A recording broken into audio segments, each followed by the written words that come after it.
Hello बच्चों, welcome back. मैं हूं आरजे सर और अपन डिस्कस कर रहे हैं यहाँ पर ऑप्टिक्स। ऑप्टिक्स को अपने दो भागों में बांटा था, ray optics and wave optics. और अपना चैप्टर चल पड़ा था रे ऑप्टिक्स की और किरण प्रकाशिकी की ओर। और अपन ने किरण प्रकाशिकी में प्रकाश के परावर्तन के बारे में कल अच्छे से डिस्कस किया था। और अपने जो टॉपिक लास्ट में छोड़ा था वो अपना था गोलीय दर्पण, स्फेरिकल मिरर। तो आज अपन जो पढ़ने जा रहे हैं, आज का अपना जो पॉइंट होगा वो होगा गोलीय दर्पण, स्फेरिकल मिरर। तो देखो बेटा, गोलीय दर्पण होता क्या है। ये जो गोलीय दर्पण है ये किसी गोले का कटा हुआ भाग होता है। क्या होता है ये? किसी गोले का कटा हुआ भाग। जैसे मान लो कि अपने पास में यहाँ कोई एक गोला है। क्या है? अपन ने यहाँ पर कोई एक गोला बना लिया है। अगर मैं इस गोले को यहां से काट दूं, क्या बोल दिया मैंने, इस गोले को यहां से काट दिया है, तो गोलीय दर्पण क्या हो जाएगा? किसी खोखले गोले का कटा हुआ भाग जिसकी एक सतह परावर्तक हो। अब या तो ये सतह परावर्तक हो सकती है या फिर ये सतह परावर्तक हो सकती है। ये अपन बाद में डिसाइड करेंगे कि कौन सी सतह परावर्तक हो तब उसे क्या बोलेंगे और कौन सी सतह परावर्तक हो तो उसे क्या बोलेंगे। अभी तक गोलीय दर्पण की परिभाषा में अपन को क्या बोलना है कि किसी खोखले गोले का कटा हुआ भाग जिसकी एक सतह परावर्तक हो, चाहे आंतरिक सतह हो चाहे बाहरी सतह हो, वह क्या कहलाएगा? गोलीय दर्पण कहलाएगा। तो गोलीय दर्पण की परिभाषा क्या हो गई है अपने पास में कि किसी खोखले गोले का कटा हुआ वह भाग जिसकी एक सतह परावर्तक हो, गोलीय दर्पण कहलाता है। बेटा, गोलीय दर्पण को दो भागों में बांटा गया है। कितने भागों में बांटा गया है? गोलीय दर्पण को दो भागों में बांटा गया है। एक तो होता है अवतल दर्पण। क्या होता है बेटा? एक तो अवतल दर्पण होता है और एक होता है उत्तल दर्पण। दूसरा कौन सा दर्पण हो गया अपने पास में? उत्तल दर्पण हो गया है। एक तो हो जाएगा कॉनकेव मिरर। कौन से मिरर की बात कर रहे हैं अपन? कॉनकेव मिरर की बात कर रहे हैं। और एक हो जाएगा कॉन्वेक्स मिरर। तो अपन ने यहां दर्पण को दो भागों में बांटा है, एक तो अवतल दर्पण में, एक उत्तल दर्पण में। अब अवतल दर्पण किसको कहेंगे और उत्तल दर्पण किसको कहेंगे उसे अभी अपन डिस्कस करते हैं। तो सबसे पहले अपन बात करेंगे अवतल दर्पण की कि अवतल दर्पण है क्या।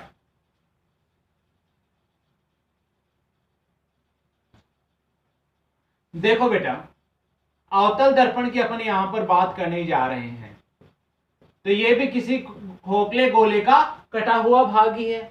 लेकिन अवतल दर्पण में क्या होता है कि इसकी बाहरी सतह पर पॉलिश कर दी जाती है। एक वह दर्पण जिसकी बाहरी सतह पर पॉलिश कर दी गई हो। ये लो बेटा, आउटर सरफेस पर मैंने क्या कर दी है? पॉलिश कर दी है। और जिसकी आंतरिक सतह कैसी हो? परावर्तक हो। बाहरी सतह पर पॉलिश की गई हो और जिसकी आंतरिक सतह परावर्तक हो, ऐसा दर्पण कौन सा दर्पण कहलाएगा? अवतल दर्पण कहलाएगा। दूसरा दर्पण क्या था अपने पास में? उत्तल दर्पण था। किसकी बात करेंगे बेटा अपन यहां पर? उत्तल दर्पण की बात करेंगे। और यहां पर उत्तल दर्पण क्या हो जाएगा? अवतल दर्पण का जस्ट उल्टा। यहां पर अवतल दर्पण में बाहरी सतह पर पॉलिश की हुई होती है, अवतल दर्पण में आंतरिक सतह पर पॉलिश की हुई होती है। तो वह दर्पण जिसकी आंतरिक सतह पर तो पॉलिश की गई हो और जिसकी बाहरी सतह क्या हो? परावर्तक हो, वह दर्पण कौन सा दर्पण कहलाएगा बेटा? उत्तल दर्पण कहलाएगा। तो यहां पर अपन ने दर्पण को दो भागों में बांटा था, अवतल दर्पण में और उत्तल दर्पण में। अवतल दर्पण वह दर्पण होता है जिसकी बाहरी सतह पर पॉलिश कर दी गई हो और जिसकी आंतरिक सतह परावर्तक हो, ऐसा दर्पण अवतल दर्पण कहलाएगा। और उत्तल दर्पण की अपन बात करें, वह दर्पण जिसकी आंतरिक सतह पर तो पॉलिश कर दी गई हो और जिसकी बाहरी सतह परावर्तक हो, कौन सा दर्पण कहलाएगा? उत्तल दर्पण कहलाएगा।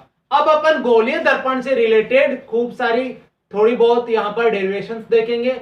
डेरिवेशन के साथ साथ पहले तो अपन डिस्कस करते हैं इससे रिलेटेड डेफिनेशन की, परिभाषाओं की। तो अपन देखने जाएंगे कि जैसे ये वाला दर्पण का भाग है, इसको अपन क्या बोलेंगे, अपन ने जो ये लाइन यहाँ पर खींची है इसको क्या बोलेंगे, और ऐसे के फोकस क्या होता है, फोकस दूरी क्या होता है, वक्रता केंद्र क्या होता है, वक्रता त्रिज्या क्या होती है, ये सारी की सारी डेफिनेशन से यहाँ पर अपन वन बाय वन डिस्कस करेंगे। तो चलो शुरू करते हैं अपन नेक्स्ट हेडिंग में।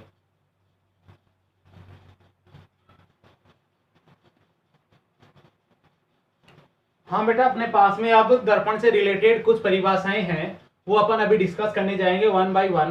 पहले जो परिभाषा अपन देखेंगे वो अपने पास में होगा द्वारक, कि अपर्चर होता क्या है, द्वारक किसे अपन बोलेंगे। तो बेटा द्वारक किसको बोले, अपने पास में खोखले गोले का जो कटा हुआ भाग था, जो परावर्तक तल का जो व्यास था, ये परावर्तक तल का व्यास जो होता है ये किसके लंबवत होता है, इधर अपन बना ले मुख्य अक्ष, तो मुख्य अक्ष के लंबवत दर्पण के परावर्तक तल का व्यास ही क्या कहलाएगा, उसका द्वारक कहलाएगा। तो अपने पास में इस व्यास को अपन यहां से बाहर की तरफ पोलिस्ट कर देते हैं, तो ये कौन सा दर्पण हो जाएगा, अपने पास में अवतल दर्पण हो जाएगा। और इस बार अपने यहाँ पर जो 12th सिलेबस में अपने पास में है, दर्पण में अपन पढ़ेंगे मुख्य रूप से सारे के सारे अवतल दर्पण को, और लेंस में अपन जिसको ज्यादा पढ़ेंगे वो अपने पास में होगा उत्तल लेंस।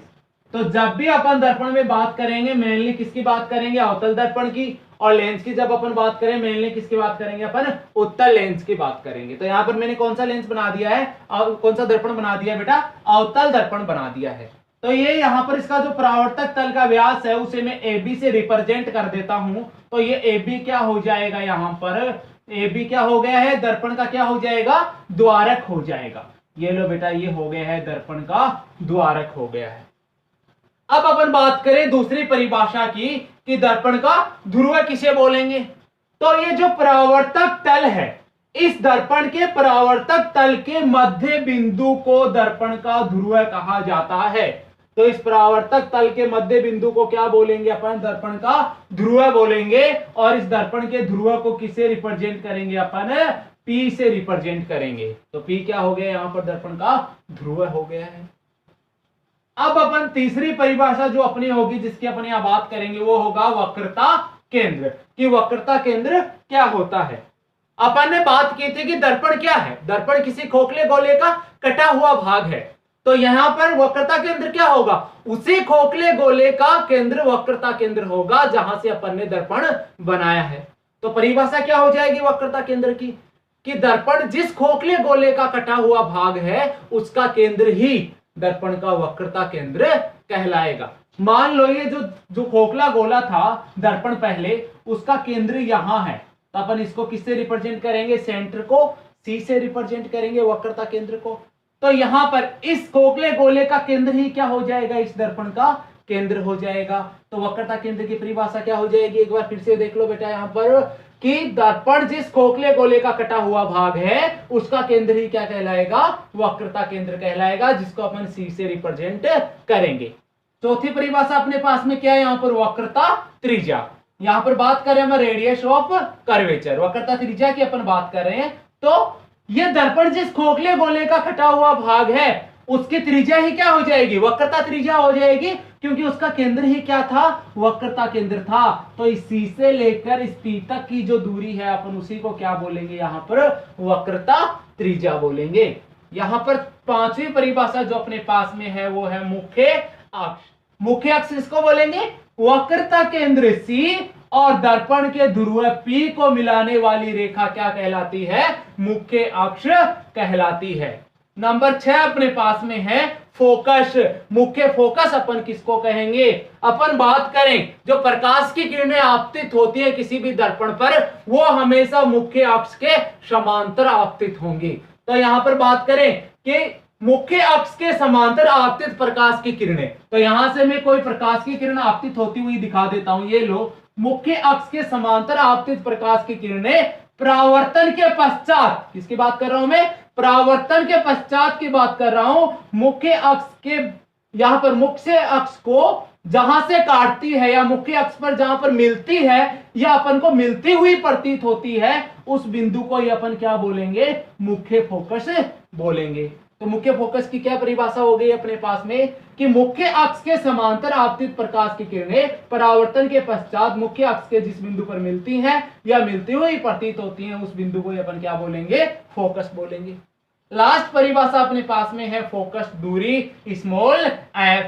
फोकस दूरी क्या हो जाएगी, इस मुख्य फोकस f और ध्रुव P के बीच की दूरी को ही अपन क्या बोल देंगे, फोकस दूरी f बोल देंगे। तो ये बात थी इससे रिलेटेड परिभाषाओं की। एक बार फिर से देख लीजिए वन बाय वन फटाफट। क्या था अपने पास में? द्वारक क्या था यहाँ पर? मुख्य अक्ष के लंबवत। दर्पण का यहाँ पर जो परावर्तक तल का जो व्यास है उसे अपन ने क्या क्या बोला है? यहाँ पर द्वारक बोला है। फिर बात कर रहे हैं ध्रुव की, तो परावर्तक तल के मध्य बिंदु को ही क्या बोलेंगे अपन? ध्रुव बोलेंगे। फिर अपन बात करें वक्रता केंद्र की, दर्पण जिस खोखले गोले का कटा हुआ भाग है उसका केंद्र ही क्या कहलाएगा? वक्रता केंद्र कहलाएगा। फिर बात करें वक्रता त्रिज्या की, दर्पण जिस खोखले गोले का कटा हुआ भाग है उसकी त्रिज्या ही क्या कहलाएगी? वक्रता त्रिज्या कहलाएगी। मुख्य अक्ष सी और पी को मिलाने वाली रेखा क्या कहलाएगी? मुख्य अक्ष कहलाएगी। फोकस क्या है? मुख्य अक्ष के समांतर आपतित प्रकाश की किरणें परावर्तन के पश्चात मुख्य अक्ष को जहां से काटती हैं या जहां पर मिलती हुई प्रतीत होती हैं या जहां पर वास्तव में मिलती हैं उस बिंदु को अपन क्या बोलेंगे? यहाँ पर मुख्य फोकस बोलेंगे। लास्ट परिभाषा फोकस दूरी, मुख्य फोकस और ध्रुव के मध्य की दूरी को अपन क्या बोलेंगे? फोकस दूरी बोलेंगे।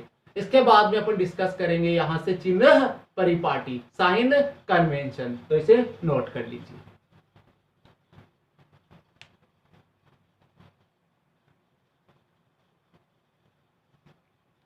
हेलो बेटा, जो अपना अभी पॉइंट है वो है चिन्ह परिपाटी, साइन कन्वेंशन। अभी अपन डिस्कस करेंगे कि प्रकाश की किरण उसकी दिशाओं के या फिर बिंब या प्रतिबिंब के लिए अपन कौन कौन सा साइन, कौन कौन से दर्पण के लिए काम में लेंगे और कब कब लेंगे। तो अभी अपन बात करते हैं चिन्ह परिपाटी की।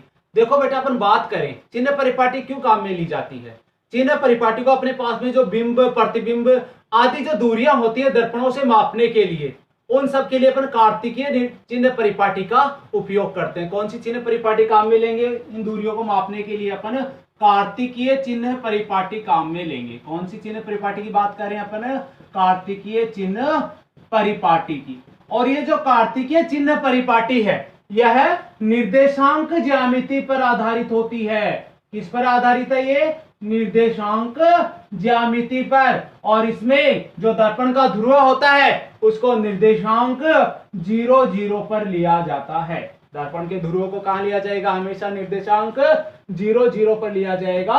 और इस चिन्ह परिपाटी में किस तरह दूरियों को नापा जाता है वो अभी अपन देखेंगे, उत्तल दर्पण के लिए भी और अवतल दर्पण के लिए भी। सबसे पहले अपन देखते हैं चिन्ह परिपाटी अवतल दर्पण के लिए। तो बेटा, अवतल दर्पण कौन सा दर्पण होता है अपने पास में? जिसकी बाहरी सतह पर तो क्या कर दी गई हो? पॉलिश कर दी गई हो, और जिसकी आंतरिक सतह परावर्तक हो। तो मैं अपने यहां पर बना लेते हैं। ये लो बेटा, अपने पास में अवतल दर्पण हो गया है। ये हो जाएगा इसका ध्रुव P और यहाँ पर ये क्या हो गया? मुख्य अक्ष। अगर यहां पर अपन मुख्य अक्ष से ऊपर की ओर बिंब या प्रतिबिंब को देख रहे हैं तो वो हमेशा धनात्मक लिया जाएगा। कैसा लिया जाएगा बेटा? धनात्मक लिया जाएगा। और अगर नीचे की ओर देखते हैं तो हमेशा ऋणात्मक लिया जाएगा। अगर अपन आपतित प्रकाश की दिशा में चल रहे हैं, मतलब दूरी अगर अपन आपतित प्रकाश की दिशा में माप रहे हैं तो हमेशा प्लस में ली जाएगी।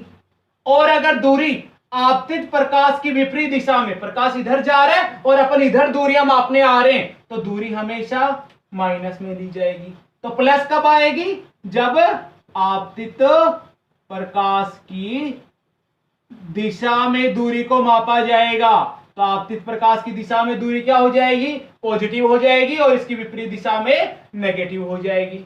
ये तो बात किसकी की अपन ने? अवतल दर्पण की। अगर उत्तल दर्पण हो तो ये अपने पास में उत्तल दर्पण हो गया है। और उत्तल दर्पण कौन सा दर्पण होता है? जिसकी आंतरिक सतह पर क्या कर दी गई हो? पॉलिश कर दी गई हो, और जिसकी बाहरी सतह क्या होनी चाहिए? परावर्तक होनी चाहिए। तो यहाँ पर अपन ले लेंगे ध्रुव P हो जाएगा। यहाँ पर मैक्सिमम क्या मिलेगा अपन को? आभासी प्रतिबिंब मिलना है बेटा।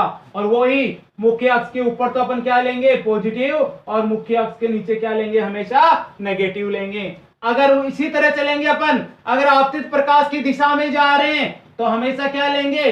पॉजिटिव लेंगे। अगर आपतित प्रकाश की दिशा के विपरीत आ रहे हैं तो अपन क्या लेंगे? यहां पर भी नेगेटिव लेंगे।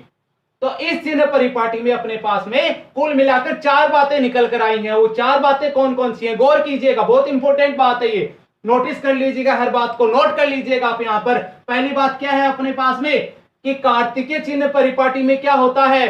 प्रकाश की किरणें हमेशा बाईं ओर से आपतित कराई गई हैं। कहां से आपतित कराई गई है बेटा?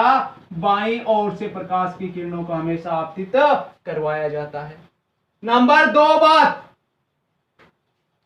दूरियां हमेशा ध्रुव से मापी जाएंगी, चाहे प्रकाश की किरणें किधर आ रही हो चाहे किधर ही जा रही हो, दूरियां हमेशा कहां से मापोगे? ध्रुव से मापोगे। नंबर 3 बात, अगर आपतित प्रकाश की दिशा में जा रहे हैं तो पॉजिटिव काम में लेंगे, अगर इसकी विपरीत दिशा में आ रहे हैं तो नेगेटिव काम में लेंगे। नंबर 4 बात, मुख्य अक्ष के ऊपर अगर अपन देख रहे हैं बिंब और प्रतिबिंब की लंबाई तो पॉजिटिव, और मुख्य अक्ष के नीचे देख रहे हैं तो अपन क्या काम में लेंगे? नेगेटिव काम में लेंगे। ये तो अपने पास बात हो गई है चिन्ह परिपाटी की। अभी अपन बात करें जो गोलीय दर्पण है अपने पास में, चाहे वो उत्तल दर्पण हो चाहे अवतल दर्पण हो, उनसे प्रतिबिंब निर्माण की। तो प्रतिबिंब जो बनते हैं अपने पास में बेटा, 2 प्रकार के प्रतिबिंब बनते हैं गोलीय दर्पण से। वो कौन कौन से होंगे? एक तो वास्तविक प्रतिबिंब होगा और एक आभासी प्रतिबिंब होगा। वास्तविक प्रतिबिंब कौन सा प्रतिबिंब होता है? जो अपन को वास्तव में मिलता हुआ दिखाई दे, वास्तविक रूप दिखाई दे जिसका अपन को, वो तो वास्तविक प्रतिबिंब हो गया, और जो आभासी रूप में दिखाई देगा वो आभासी प्रतिबिंब हो जाएगा। तो अभी अपन बात करेंगे अगले लेक्चर में कि गोलीय दर्पण से जो प्रतिबिंब निर्माण कैसे होगा, उत्तल दर्पण से कैसे होगा और अवतल दर्पण से कैसे होगा, किन किन स्थितियों पर अपन प्रतिबिंब का निर्माण कर सकते हैं। तो हमारे साथ बने रहिए, जुड़े रहिए। कोई भी डाउट हो तो आप कमेंट करना ना भूले। थैंक यू, जय हिंद।